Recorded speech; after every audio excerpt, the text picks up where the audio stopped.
মা, ও মা, কি গো? কি হলো কি? মা দেখো না জামাটা কেমন একটা হয়ে গেছে, গন্ধ ছাড়ছে দেখো। একটা একটা কিনে দাও না আমার জামা নতুন। না, প্লিজ। আমি বললাম তো একবার না।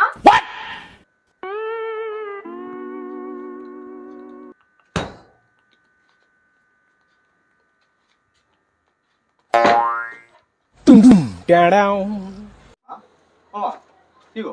ও মামা, কি গো? ও মামা, ঘুরতে পয়সা দাও না। আমার কাছে নেই টাকা।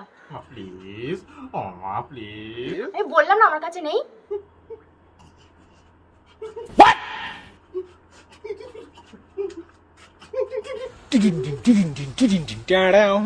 মামা, মামা, বলছি অনেকদিন বাইরে খেতে জানি, চলো বাইরে থেকে খেয়ে আসি আজকে। না, না মানে না। নিয়ে সকাল থেকে নিয়ে সবকিছু নিয়ে ঘুরতে যাবো নিয়ে খেতে যাবো নিয়ে